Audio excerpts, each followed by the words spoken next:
नमस्कार दोस्तों, आपका स्वागत है। जिन लोगों को नियर डेथ एक्सपीरियंस हुआ दोस्तों, उनका संकलन किया था उनके अनुभव का।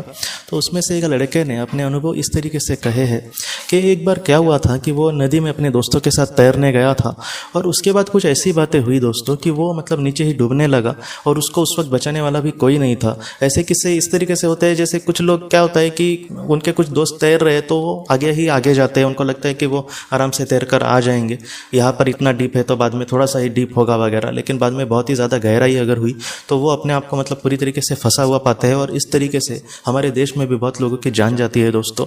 तो इस तरीके से ही उस लड़के के साथ हुआ और वो डूब रहा था दोस्तों। और उसने ये कहा है कि वो डूब जब रहा था तब उसको क्या पता अचानक वो ये कहता है कि मैं पूरी तरीके से बेहोशी हो रहा था और मेरे मुंह में वगैरह पानी जा रहा था, मुंह में, नाक में। और उसके बाद वो ये कहता है कि मैं पूरी तरीके से बेहोश हो गया और उसके बाद उसको ऐसे लगा कि जैसे कोई एक सफ़ेद रंग की कोई आत्मा है और उसने कहीं ना कहीं उसको वो खींच रही है। उसको कुछ भी समझ नहीं आ रहा था कि ये सारी चीज़ें अचानक क्या हो रही है या फिर वो जो सोल है, वो जो आत्मा है, वो उसके साथ क्या कर रही है। लेकिन उस लड़के ने ये कहा कि वो कहीं ना कहीं उसको कहीं तो खींच रही थी। और उसके बाद उस लड़के ने ये देखा कि वो थोड़ा सा शरारती टाइप का लड़का था और वो ये कहने लगा कि वो जो पवित्र आत्मा थी वो बहुत ही ज़्यादा पवित्र थी। जैसे आपको एक बात मैं बताता हूँ कि जैसे कोई एक पवित्र इंसान हमारे सामने आया, एकदम ही पवित्र, तो कभी कभी हमें ये लगता है कि मेरी कुछ गलतियाँ जीवन में मैंने कुछ की होगी तो मैं ऐसे पवित्र इंसान के सामने कैसे जाऊँ, मैं उस लायक हूँ क्या नहीं। तो इस तरीके से उस लड़के ने कहा है कि उस पवित्र आत्मा को देखने के बाद उसको बार बार यही लग रहा था कि बचपन में उसने अपने बहनों को बहुत ही ज़्यादा शरारत की थी। जैसे उनको कबर्ड के अंदर हाइड एंड सीक खेलेंगे, लिपा छुपी, और बोलेंगे कि कबर्ड में अंदर कि तुम छुप जाओ, और बाद में बाहर से कड़ी लगा देंगे। तो इस तरीके से शरारतें, ये शरारतें हम नहीं कह सकते, इसको दूसरे को परेशान करना कहना पड़ेगा। तो इस तरीके से उसने अपने बहनों को, छोटी 2 बहनें थी उसको बहुत ही ज़्यादा परेशान किया था। वो ये कहते हैं कि जीवन में मैंने कभी भी उसके बारे में नहीं सोचा, लेकिन जब वो पवित्र आत्मा मेरे सामने थी तब मुझे अपने जीवन की एक एक गलतियाँ दिख रही थी। और उसके बाद वो ये कहता है कि उसके बाद सारी चीज़ें एकदम से बदल गई और मैं फिर से वही पानी में था।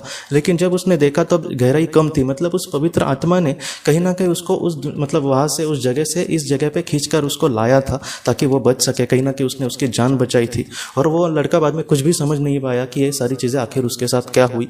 तो ये जो कहानी है उस लड़के की दोस्तों, कहीं ना कहीं हमें 2 बातें सिखाती है। एक तो इंसान का अगर जाना तय नहीं है तो किसी ना किसी रूप में से उसको कोई ना कोई ज़रूर बचाएगा। ये एक पहली बात। कुछ ऐसे हमने केसेस देखे हैं जहाँ पर डूबते इंसान को उसके करीबी लोगों के आत्मा ने भी बचाया है। तो ऐसी भी चीज़ें बहुत बार होती है। और दूसरी बात, कहीं ना कहीं ये कहानी हमें सिखाती है कि जितना हो सके हमारे जीवन में अगर हम अच्छे कर्म करके आगे बढ़ेंगे तो ऐसी कोई भी परिस्थिति हमारे सामने नहीं आएगी जहाँ पर हमें पश्चाताप होगा। मैं ये क्यों कह रहा हूँ, क्योंकि कर्म करते समय, किसी का बुरा करते समय हमें कुछ भी लगता नहीं है, लेकिन इस दुनिया से जाने के बाद वो सारी चीज़ें जब हमारे सामने आ जाएंगी कि हमने क्या बुरा किया है, क्या अच्छा किया है, तब ऐसे वक्त में जो भी बुरे कर्म है वो इंसान को बहुत ही ज़्यादा पश्चाताप में डाल सकते। इसलिए जितना हो सके दोस्तों अच्छे कर्म करके हमें जीवन में आगे बढ़ना होगा। ऐसा कोई भी कर्म हमें इस दुनिया में नहीं करना जिससे हमें पछतावा हो दोस्तों। तो दोस्तों हम अपने अगली वीडियो में किसी नए विषय को लेकर मिलेंगे। तब तक आप अपने परिवार का ख्याल रखना। आपका बहुत बहुत धन्यवाद। ज़िंदगी की रोशनी ये एक कंसल्टेंसी है जो ऐसे लोगों को मदद करने की कोशिश करती है जिन्होंने किसी अपने को खोया है या फिर जो लोग अपने जीवन में बहुत ही ज़्यादा दुखी है।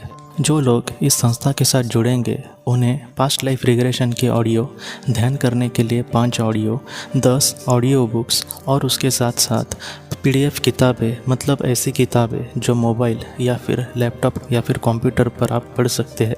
ऐसी किताबें उन्हें ईमेल पर या फिर व्हाट्सएप पर भेजी जाएंगी। जो लोग इस संस्था के साथ जुड़ना चाहते हैं वो कृपया इस नंबर पर व्हाट्सएप मैसेज करें। आपका बहुत बहुत धन्यवाद।